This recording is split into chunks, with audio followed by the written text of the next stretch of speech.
모세가 여호와께 아뢰되 보시옵소서, 주께서 내게 이 백성을 인도하여 올라가라 하시면서 나와 함께 보낼 자를 내게 지시하지 아니하시나이다.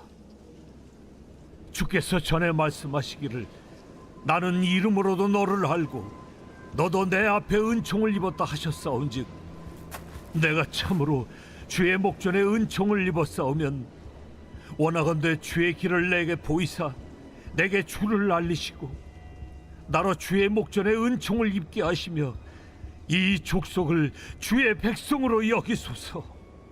내가 친히 가리라. 내가 너를 쉬게 하리라. 주께서 친히 가지 아니하시려거든 우리를 이곳에서 올려보내지 마옵소서. 나와 주의 백성이 주의 목전에 은총 입은 줄을 무엇으로 알리까? 주께서 우리와 함께 행하심으로 나와 주의 백성을 천하 만민 중에 구별하심이 아니니까. 네가 말하는 이 일도 내가 하리니 너는 내 목전에 은총을 입었고 내가 이름으로도 너를 알리니라. 원하건대 주의 영광을 내게 보이소서. 내가 내 모든 선한 것을 네 앞으로 지나가게 하고 여호와의 이름을 네 앞에 선포하리라. 나는 은혜 베풀 자에게 은혜를 베풀고 궁휼히 여길 자에게 궁휼을 베푸느니라. 네가 내 얼굴을 보지 못하리니 나를 보고 살 자가 없음이니라. 보라, 내 곁에 한 장소가 있으니 너는 그 반석 위에 서라. 내 영광이 지나갈 때 내가 너를 반석 틈에 두고 내가 지나도록 내 손으로 너를 덮었다가 손을 거두리니 네가 내 등을 볼 것이요 얼굴은 보지 못하리라.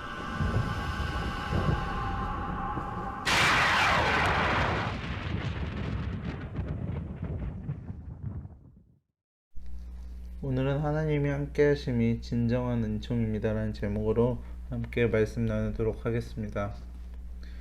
이스라엘 백성이 금송아지 숭배 사건으로 하나님을 배반했지만 모세는 은혜를 구하며 특별히 이스라엘 백성들을 향한 하나님의 백성으로 삼아달라고 요청을 하며 말씀을 시작하고 있습니다.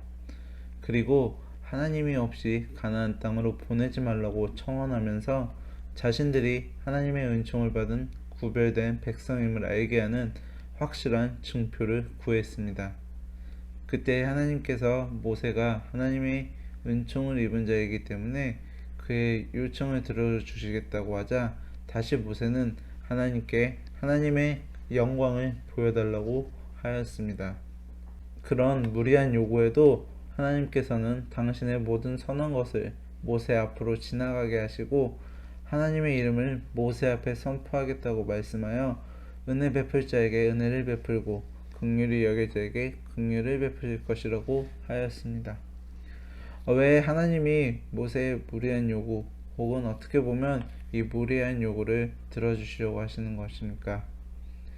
모세가 은혜를 받을 만한 자이고 또한 긍휼히 여김을 받을 자이기 때문이라고 합니다. 이 장면을 보면 우리 성도들에게 가장 필요한 것이 바로 은혜임을 깨닫게 됩니다. 사랑하는 여러분, 은혜를 받으면 무엇이 생깁니까? 은혜를 받은 사람에게는 산보다라는 것이 생기게 됩니다. 첫 번째, 미쁘다가 생깁니다.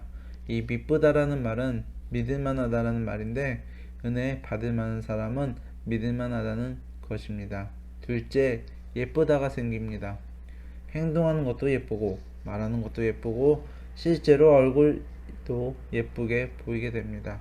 셋째, 바쁘다가 생깁니다.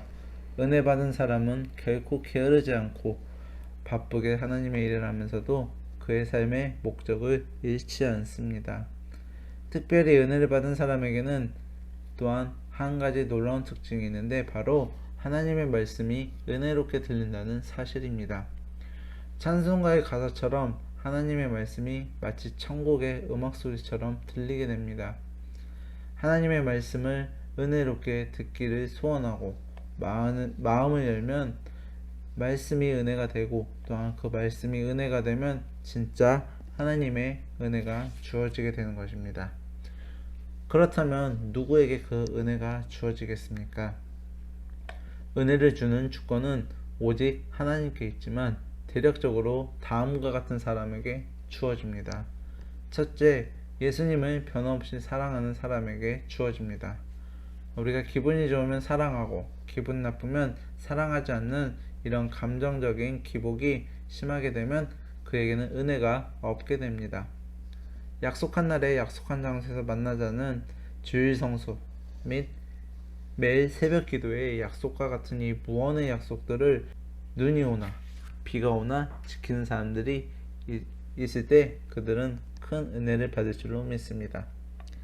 두 번째, 겸손한 사람에게 주어집니다.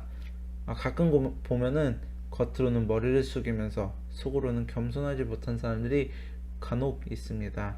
그런 사람에게는 은혜가 없지만 진실로 겸손한 그릇이 되면 그에게 하나님께서 넘치는 은혜를 베풀어 주십니다. 특히 신앙생활에서 가장 중요한 겸손의 모습은 하나님 말씀에 예 하고 순종하는 태도일 것입니다. 세 번째로, 은혜의 보좌 앞에 나오는 사람에게 주어진다고 합니다. 신앙생활을 잘하는 사람의 공통적인 특징이 있습니다. 그것은 바로 하나님을 향한 넘치는 목마름이 있다는 것입니다. 여러분, 누가 하나님을 만납니까? 하나님을 만나고 싶은 열망이 있는 사람이 하나님을 만나게 됩니다. 하나님을 간절히 사모하는 마음으로 예배를 드리면 찬송도 은혜가 될 것이고 말씀도 은혜가 되며 조금 일찍 와서 기도로 예배를 준비하는 그 시간도 은혜가 되고 이 모든 것이 하나님의 은혜가 될 줄로 믿습니다. 여러분, 여러분의 가장 중요한 기도는 이런 기도입니다. 하나님, 내 영혼의 목마름을 주시옵소서. 살기 편하고 문제가 없어도 그 목마름은 사라지지 않게 하소서. 또한 하나님, 제게는 하나님이 절실히 필요합니다 라는 고백을 가지고 하나님을 갈망해야 우리의 영혼이 살고 하나님의 은혜도 맛보고 하나님의 음성도 들리고 삶이 진지해지고 성숙해질 것입니다. 결국 하나님을 향한 갈망을 가진 삶이 바로 복된 삶이 되는 것입니다. 우리에게 새벽 기도는 너무 좋은 시간입니다. 그때 특별히 우리 하나님의 은혜가 넘치는 것을 느끼게 됩니다. 그 전날 아무리 큰 상처와 시름이 있었어도 한숨 자고 일어나서 새벽에 우리가 무릎을 꿇으며 어느새 상처와 시름이 사라지는 것을 느끼게 됩니다. 또한 새벽에 우리 하나님께서는 가장 많은 큰 깨달음을 주십니다. 그래서 매일 새벽 기도 시간이 그렇게 기대가 되고 그러한 간절한 기대를 가지실 때 그와 비례해서 우리에게 큰 은혜가 넘칠 줄로 믿습니다. 하나님은 언제나 복 주시려고 준비하고 계십니다. 과연 그 축복은 누가 받습니까? 무엇보다 은혜를 갈망하는 자가 받게 되는 것입니다. 여러분, 오늘 하루도 하나님의 은혜를 받은 사람으로서 은혜를 누리시며 살아가기를 주님의 이름으로 축복합니다.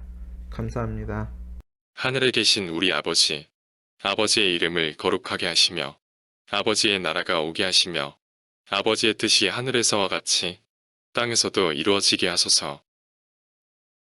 오늘 우리에게 일용할 양식을 주시고 우리가 우리에게 잘못한 사람을 용서하여 준 것 같이 우리 죄를 용서하여 주시고 우리를 시험에 빠지지 않게 하시고 악에서 구하소서. 나라와 권능과 영광이 영원히 아버지의 것입니다. 아멘.